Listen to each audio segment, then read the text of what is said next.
Et bonjour, j'espère que vous allez bien. Moi, présentement, je suis au bout de ma life. Je suis crevé, crevé, crevé. Ça doit s'entendre d'ailleurs.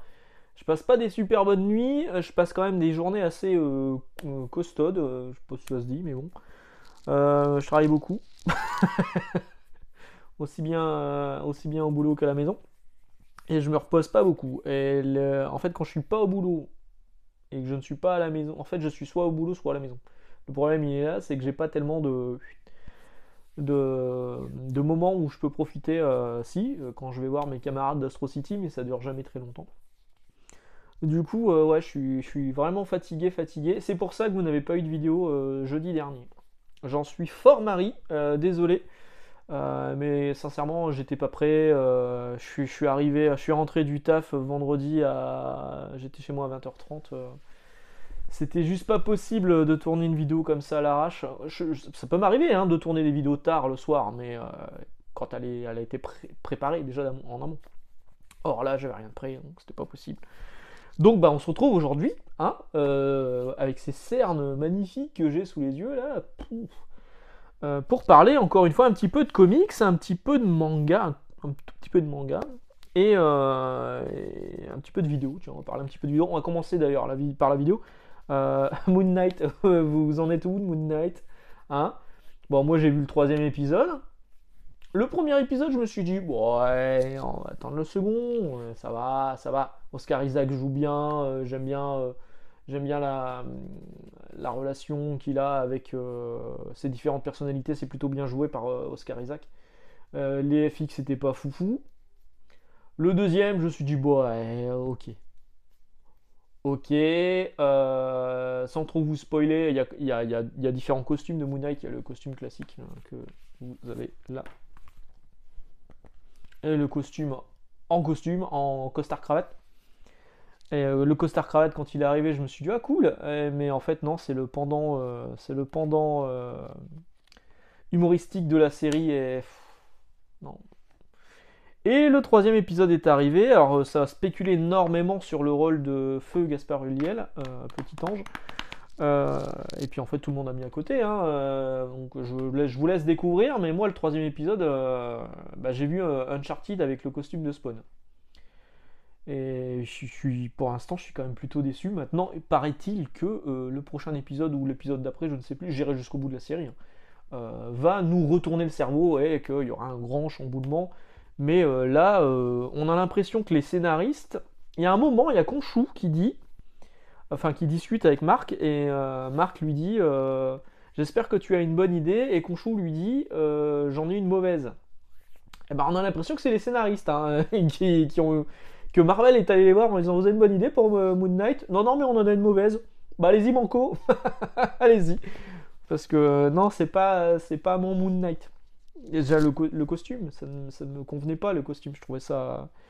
Et alors, pour continuer dans le loupé avec Moon Knight, donc les seuls tomes qui étaient disponibles là à la commande au moment du début de la série, c'était Moon Knight Legacy, donc moi que j'avais commandé en amont, que je vendais pas du tout, et depuis le début de la série, bah, je les ai vendus. Du coup, je me dis, c'est con parce que les gens qui ont un peu aimé la série, ils vont se lancer avec ce Moon Knight là, qui est sans doute l'une des moins bonnes séries, à tel point que j'ai pas le tome 2, hein, je me suis arrêté au tome 1.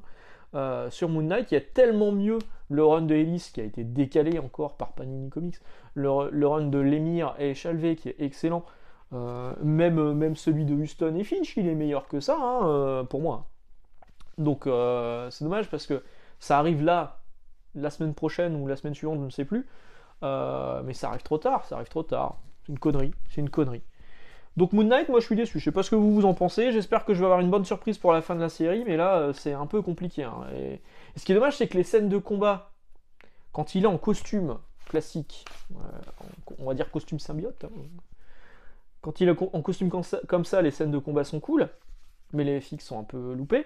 Par contre, quand il est en costard cravate, il est beaucoup plus classe, mais les scènes de combat sont ridicules. Donc c'est un peu un loupé là pour le coup, hein. C'est vraiment dommage, hein. Franchement, c'est dommage parce que Moon Knight, c'est un personnage que j'adore. Et voilà. Et voilà, voilà. Un jour, je vous ferai une vidéo sur le MCU. Parce que globalement, moi j'aime bien le MCU. Le film oublié du MCU. Hop là. Et ben, on va continuer de parler de comics. On va continuer de parler de comics. Alors, je sais pas si vous avez vu passer, mais Panini fait une grosse annonce en ce moment. Ils font les Panini Big News numéro 2. Il y a déjà quelques trucs qui ont été annoncés, notamment Silver Surfer Rebirth, qui sortira en septembre en VF. Bah, c'est bien parce que du coup, ils sont pas très loin de la VO. Plutôt bonne chose. D'après, c'est une mini-série en 5 ou 6 numéros, je sais plus, qui seront réunis en un seul album. Moi, je les ai achetés en VO comme un boulet. Je les ai achetés aujourd'hui en VO. Parce que parce que le design me rappelait tellement les vieux comics de chez Marvel, ça me faisait tellement, ça me titillait la fibre nostalgique, j'avais tellement envie de revoir ces designs là avec cette box ici, je trouve ça tellement classe. Donc ça c'est le second printing, avec une nouvelle couverture, parce que j'ai loupé le premier printing. Donc j'ai le numéro 1, le numéro 2, je ne les ai pas encore lus. C'est Ron Mars au scénario, c'est Ron Lim au dessin, il y a Thanos contre le Silver Surfer, il y a d'autres personnages plutôt cool qui apparaissent. Je suis hyper hypé, je vais sans doute me plonger dedans dès ce soir parce que c'est trop bien, ça a l'air trop bien. Maintenant, ce que j'aimerais bien, c'est que Panini pousse le délire jusqu'au bout, parce que c'est quand même Silver Surfer Rebirth. Ça, c'est là pour donc plaire aux anciens lecteurs du Silver Surfer dans les années 90, voire avant. J'aimerais que Panini pousse le bouchon, pousse le délire jusqu'au bout, en utilisant le code graphique de l'époque, c'est-à-dire qu'il pourrait mettre un petit logo qui ressemblerait à celui de Semic, voire même celui de Marvel France, hein, qu'ils utilisaient au début, avec une box aussi comme ça. Ça pourrait être cool, plutôt que juste une illustration toute bête où c'est écrit Silver Surfer avec le titre en bas. Ça serait bien de travailler un petit peu la maquette là-dessus pour jouer un peu sur le côté nostalgique, parce que moi, clairement, c'est ce côté nostalgique qui m'a fait acheter la série. À la base, j'étais pas du tout intéressé. C'est pour ça que j'ai loupé le premier print, le first print, de Silver Surfer Rebirth, et que j'ai pris le second printing. Bon, franchement, je m'en fous, ça me dérange pas. Je trouve même que la couverture du second printing, elle est mieux que celle du premier. Et j'aimerais bien que Panini fasse des petits délires comme ça, des fois. Ça pourrait être rigolo. Ça pourrait être rigolo. Sinon, je suis un pigeon. Je suis un pigeon, mais un pigeon total. En plus, un pigeon de Rob Liefeld, alors, le pire des pigeons. C'est-à-dire que vous savez, il existait ça, voilà, Deadpool Bad Blood, qui est pas la plus mauvaise histoire de Deadpool scénarisée et dessinée par Rob Liefeld. Hein. C'est même plutôt pas dégueulasse, moi je trouve. Pas cette page-là. Elle était moche. Mais voilà, ce genre de truc. Moi je trouve ça joli, moi j'aime bien. Hein. Voilà, moi j'aime bien. Eh ben, Rob Liefeld, c'était sorti en graphic novel hein, aux États-Unis, tout comme en France, ça c'est la version Panini. C'était sorti en graphic novel, et Marvel et Rob Liefeld ont décidé de le sortir en single issue des années plus tard. Quelle année ça? 2018 2018 2017. Ouais, 2017. Donc 5 ans plus tard, à pouf, on les sort en single issue. Donc on prend le graphic novel, on les découpe en plusieurs morceaux pour faire des single issues et puis capitaliser à mort. Et Rob Liefeld avait annoncé il y aura des pages bonus, il y aura des pages en plus. Donc, je me suis dit, allez, nouvelle couverture, l'histoire est plutôt cool, je le prends. J'ai comparé. Donc, je vous ai montré la même page juste il y a 2 minutes. Les seules pages bonus qu'il y a sur ce numéro 1, ce sont celles-ci. Autant dire rien du tout, avec 2 bulles en plus. Non, 3, pardon, 3, pardon.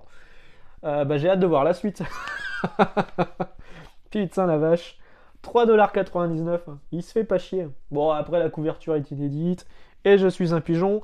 Et évidemment, je me suis dit, il y a très très peu de chances que ça arrive en VF, vu qu'il existait déjà Deadpool Bad Blood, l'ancien graphic novel, à moins que Panini se dise, et Marvel aussi aux États-Unis, on va réunir ça dans un trade paperback et puis faire une édition Director's Cut. En tout cas, moi je les aurais pris en single issue. Voilà, voilà. Pour rester chez Marvel, j'ai reçu ça cette semaine, qui est le trade paperback de Gamma Flight. C'est quelqu'un sur Twitter qui en avait reparlé, et c'est vrai que j'avais complètement zappé de le prendre, et Panini a complètement zappé de le sortir surtout. Parce que ça fait quand même partie de l'histoire de Immortal Hulk. Ces personnages, là c'est Sasquatch, si vous voulez savoir pourquoi il est vert, justement, faut lire Immortal Hulk, apparaissent dans Immortal Hulk. Ça c'est Puck d'ailleurs, de Alpha Flight. Et ils ont fait une mini-série en 4 numéros, 5 numéros, qui s'appelle Gamma Flight et pas Alpha Flight, toujours scénarisé par Ali Wing avec Crystal Frazier, que je ne connais pas du tout, en co-scénariste, et Lan Medina au dessin, et c'est toujours pas annoncé en VF. À mon avis, Panini va pas le sortir, et c'est un peu dommage. Enfin, c'est un peu dommage. Ça se trouve, c'est nul, hein. Je l'ai pas lu. Mais les retours sur Internet disent que c'est pas une mauvaise histoire et que c'est plutôt un beau complément sur ce qui se passe sur Immortal Hulk. Maintenant, une fois que je l'aurai lu, je pense que j'en ferai une vidéo.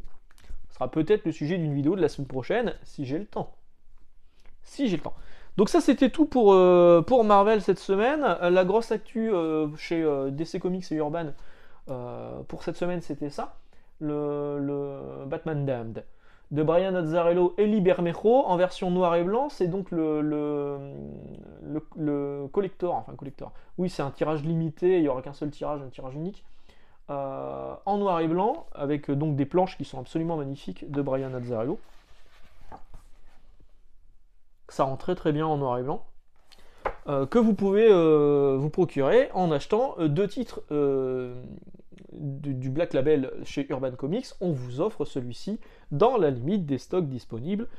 Au moment où j'enregistre, je crois qu'il m'en reste une petite dizaine là où j'officie. Je sais que d'autres libraires sont déjà en rupture depuis un petit moment. Et voilà. Est-ce que ça vaut le coup? Non, l'histoire est nulle, mais les dessins sont sympas. C'est gratuit. Si vous avez eu l'occasion d'acheter des trucs dans la collection DC Black Label, vous pouvez y aller. Il n'y a pas que du Batman, hein. Il y a Superman, il y a le très bon Superman de Millar, Red Son. Il y a comment ça s'appelle, le truc de Joe Hill, Basket Full of Heads, qui est très très bien. Et il y a Fable, il y a plein de trucs différents. Il n'y a pas que du Batman, mais il y a aussi beaucoup de Batman. Et donc pour l'achat de Black Label, vous avez ça qui est offert. Bah franchement, ça se prend, c'est plutôt cool. C'est plutôt cool, c'est une bonne opération de la part de Urban. C'est les 10 ans d'Urban, et nous, libraires, ouh là là, petit chanceux. Je sais pas si vous aviez vu, là, il y a pas longtemps, dans les newsletters que fait François... je sais plus son nom. Je suis vraiment fatigué. Je suis vraiment fatigué. C'est François Hercouet. J'ai peur de dire une connerie. François Hercouet. Je sais pas si on dit Hercouet ou Hercouet. Pardon si j'écorche ton nom, avait parlé dans une de ses newsletters qu'il était en plein jus parce qu'ils étaient en train de préparer un gros catalogue, machin, tout ça. Bah, ce gros catalogue, hop, il est là. Je vous en dirai pas plus parce que c'est quand même un truc qui est exclusif aux libraires et qui est fait pour aider les libraires pour passer les commandes. Il y a notamment tout le listing code barré des titres qui sont sortis depuis 10 ans chez Urban Comics. Ça a été séparé en diverses catégories, super-héros, science-fiction, fantasy, etc. etc. C'est un beau truc, hein, ça fait quasiment 300 pages. C'est plutôt cool. Alors, en tout cas, moi je l'ai feuilleté, j'ai même lu certaines parties là. Bah, c'est franchement bel ouvrage, plutôt joli, plutôt cool. Ça va m'aider au boulot. Et puis ça va m'aider ici. Pour dire, ah attends, je l'ai celui-là? Non, je l'ai pas. Bah, faudrait que je le commande alors. Voilà. Donc ça, c'est pour Urban Comics cette semaine. On va parler un petit peu de manga. Alors, pas beaucoup, je vous rassure. Hein, c'est pas l'objet principal de la vidéo. J'ai reçu cette semaine le fantastique Keiji numéro 5. Toujours de Tetsuhara. J'avais déjà reçu Soten no Ken de Mangetsu. J'ai qu'une hâte, c'est que Mangetsu récupère les droits de Kuto no Ken, qui sont toujours bloqués chez Kaze.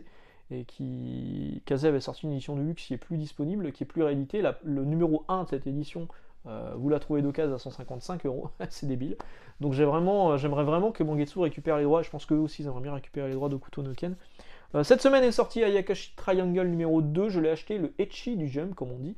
Toujours des scènes un petit peu holé, voilà, hein, ça court dans tous les sens. Et j'aime bien. Ça vient d'être annoncé que c'est un manga qui est dans le Shonen Jump aux États-Unis, au Japon. Ça quitte le Shonen Jump pour arriver sur Jump Plus. Et du coup, je pense que l'auteur il va pouvoir se lâcher encore plus au niveau de la nudité et des scènes un peu. Parfois, c'est limite une femme avec une femme, quoi. Mais c'est un shonen sympa. Voilà, moi j'aime bien. On a reçu cette semaine, ma collègue m'a prêté Banana Soul, je l'ai pas lu, je sais pas trop si je vais le lire, elle m'a dit lis-le. Bon, ok. Si j'ai le temps. Et sinon, il y avait ça aussi, c'est Adabana, ouais, Adabana, qui avait l'air plutôt pas mal. Ça sera en 3 volumes, je l'ai pas encore lu, mais au premier feuilletage, ça a l'air plutôt sympa. Je verrai bien ce que ça donne. Et surtout, la grosse actu manga cette semaine, c'est la sortie des volumes chez Nueve Graphics. Alors, je voulais vous en présenter un là, mais finalement, j'ai pas pris le temps d'en choper un au boulot. Ils sortent des mangas à 3,95€, moins de 4€.